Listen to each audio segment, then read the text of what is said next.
They want to raise your gas prices. Quieren subir los precios de la gasolina. Quieren reducir los impuestos para los multimillonarios, que ahora pagan prácticamente solo el 3% de sus ingresos. Una niñera paga más que eso. Quieren imponer un impuesto nacional sobre las ventas del 30% en todo, desde alimentos, ropa, útiles escolares, vivienda, automóviles, todo un 30%. ¿Por qué, en el nombre de Dios, los estadounidenses renunciarían al progreso que hemos logrado por el caos que están sugiriendo? No lo entiendo. ¿Por qué los republicanos de MAGA literalmente eligen infligir este tipo de dolor al pueblo estadounidense? ¿Por qué? No dejaré que suceda. No bajo mi mandato. Vetaré todo lo que nos manden. Esto es el presidente Biden el día de hoy. Tengo en el panel a Gustavo Kovacevic, a Viviana Potestad y a Tomás Kennedy. Viviana es abogada y analista republicana, Tomás miembro del Comité Nacional Demócrata y el abogado y el experto en economía, el señor Gustavo Kovacevic. Vamos a comenzar con usted porque lo que ha dicho el presidente Biden es que los republicanos pueden crear un caos. ¿Realmente el caos pudiera venir del lado republicano, no del gobierno? Bueno, yo creo que habría que decir de que este discurso tiene un fuerte contenido político, un poco agresivo incluso, probablemente pensando en una reelección a futuro del presidente Biden. Y yo, por mi profesión y lo que me corresponde, más bien es pronunciarme sobre los datos, sobre los números, las tendencias. Y de ese punto de vista, él tiene razón en que los números recientes pasados son buenos. Sin embargo, se inscriben dentro de un contexto que va de bueno a malo, porque necesariamente la FED, y así lo ha declarado, y lo ha ejecutado en 7 oportunidades anteriores, está tratando de domar la inflación. Y la inflación, creo que vale la pena decirlo, es el peor flagelo para todos los asalariados, toda la gente que tiene un sueldo fijo o una pensión fija. Que ve como todos los días o todos los meses, ¿no es cierto?, por la inflación disminuye su poder adquisitivo. Entonces, de ese punto de vista, por un buen objetivo, la FED está subiendo la tasa de interés y está encareciendo el crédito. ¿Por qué? Porque tiene el objetivo deliberado de frenar el calentamiento que hubo de la economía, reducir su actividad, y eso va a traer pena y algunos dolores que son indispensables. Bueno, y eso es lo que dice Viviana Potestad, muchos de los críticos de la economía que se está viviendo. A pesar de este crecimiento, que vamos a volver con usted a hablar del crecimiento del Producto Interno Bruto del año pasado, pero en los bolsillos los ciudadanos estamos sintiendo que hay una inflación que nos está devorando las carteras, las billeteras, los ahorros, y pues nosotros no pensamos en política, nosotros pensamos en pagar el bill de luz, de agua, el carro, el cable, las universidades de nuestros hijos, y entonces muchos no le están pasando bien. No, definitivamente que no. Yo creo que lo que estamos viendo, que está pasando ahora es una situación de causa y efecto. Cuando alguien cae al piso, hay nada más una manera que puede pasar después de eso, y es subir. Eso es lo que estamos viendo ahora. Estamos comparando un 2.2 como un éxito, pero no estamos comparando un éxito en comparación a qué. A cuando estábamos en un 6. Es una diferencia muy grande. Es decir, la pregunta es comparándolo a qué. Estamos viendo la causa y el efecto. Lo que ha hecho el presidente Biden no ha ayudado en lo más mínimo a la inflación que tenemos. Al contrario, ha empeorado la inflación y no saben qué hacer ya para poder mantener a los estadounidenses contentos, como dijo el señor, para la próxima elección. Porque al final las personas van a terminar votando con el bolsillo. Ahora, pero ¿te parece, antes de pasar con Tomás y escuchar su opinión, que realmente fue un discurso político el de Biden hoy? Definitivamente 100%. Biden, Tomás Kennedy, ¿piensas lo mismo? ¿Fue un discurso político o realmente lo que dice tiene completo sentido? Tiene completo sentido, porque como estamos viendo en este país, el precio de la gasolina está bajando, el desempleo está bajo, la inflación está bajando, la economía ha crecido a 2.1%.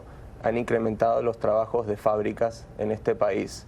Hemos evitado una recesión hasta ahora en el país. Como dijo el amigo, en todos los números la economía está marchando en buena ruta y la gente acaba de votar con el bolsillo en noviembre, y en casi todo el país los demócratas tuvieron la mejor elección de legislativas desde creo que 1960, entonces contundentemente Acá en la Florida no, pero contundentemente en el resto del país se le ha dado una estampa de aprobación al mandato del presidente Biden, porque está haciendo un buen trabajo. Y hablan de un 42% de aprobación, pero quiero preguntarle, señor Gustavo, si esas cifras que está dando Thomas Kennedy son reales o son, como dice Viviana, comparadas con Claro. qué y cómo las comparan. Claro, yo creo que las cifras son correctas, pero reflejan la foto de un momento. Y lo importante en economía es mirar la tendencia. Entonces, la tendencia es de que todas esas buenas cifras, entre comillas, van a empeorar todas necesariamente, porque el objetivo, de nuevo, de control de la inflación va a frenar, le va a pegar un frenazo que todavía no se había notado. De hecho, la economía norteamericana ha sido muy resiliente, como se acostumbra a decir, muy resistente. De hecho, el empleo no había caído todavía, los salarios tampoco, y se mantenía un nivel de compra sorprendentemente alto en términos relativos. Sin embargo, ya hemos visto en menos de 45 días como algunas de las empresas de tecnología más grandes han despedido más de 50.000 personas. Y ahora viene la ola de las no tecnológicas. Hemos visto que 3M, hay una compañía de coin, ¿cómo se llama? De criptomoneda, digamos, que es muy importante, Coinbase y Swell y otras están anunciando y se están sumando a esta ola porque no les va a quedar otra. En definitiva, va a subir el desempleo, se van a estancar los salarios, y esto no es una campaña del terror, esto es lo que tiene que pasar. Se va a notar entonces, en definitiva, que es además lo que necesitamos. Tiene que haber un poco más de pain, como se dice, y más de dolor antes de que las cosas vuelvan a mejorar. Tenemos que caer necesariamente del 6% de inflación a 2%. O sea, tenemos que ir 3 veces hacia abajo, y eso no es indoloro. Entonces, estas cifras que hoy día representan una visión no son lo que se viene.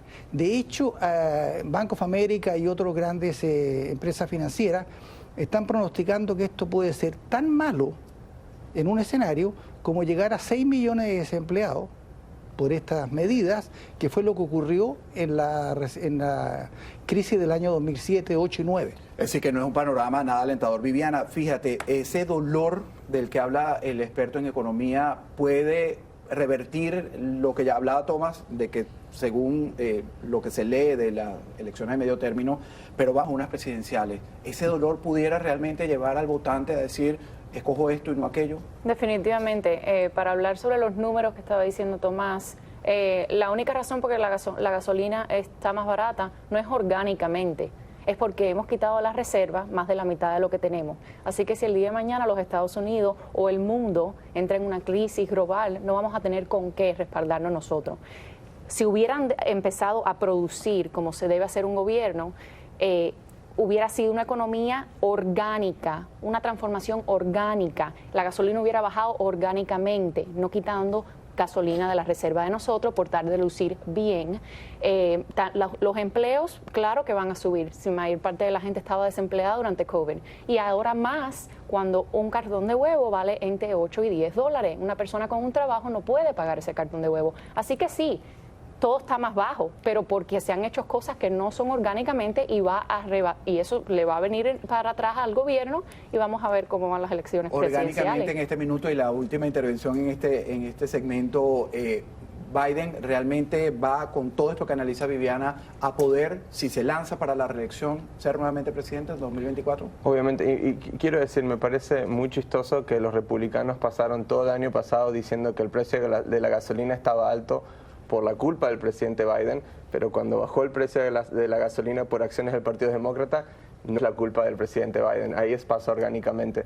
No, lo que pasa es que nosotros en el Partido Demócrata no vivimos en panoramas y predicciones, vivimos trabajando todos los días para mejorar la vida de los ciudadanos de este país. Vivimos en el presente y hemos hecho buen trabajo y por eso tuvimos unas buenas elecciones legislativas, las mejores de 1962, creo.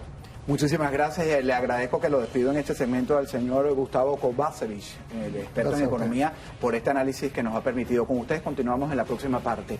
En instantes, amigos, un proyecto de ley busca prohibir totalmente la aplicación TikTok en dispositivos en Estados Unidos, pero antes, el Departamento de Justicia anunció hoy el desmantelamiento de una de las principales redes de ataque de ransomware del mundo, acusada de haber extorsionado a más de 1.500 víctimas. Volvemos. Las autoridades estadounidenses lograron desmantelar una de las principales redes de hackers del mundo.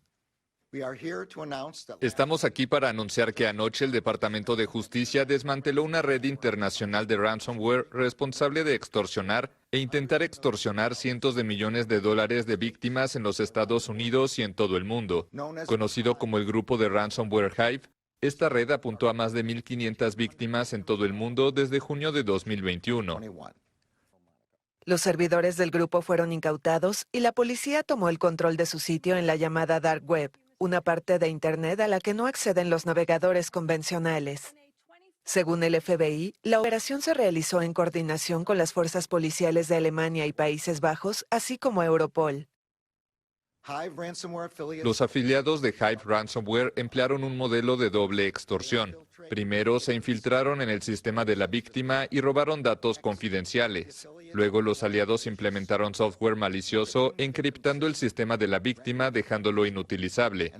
Y finalmente exigieron el pago de un rescate a cambio de una clave de descifrado del sistema y la promesa de no publicar ningún tipo de dato robado.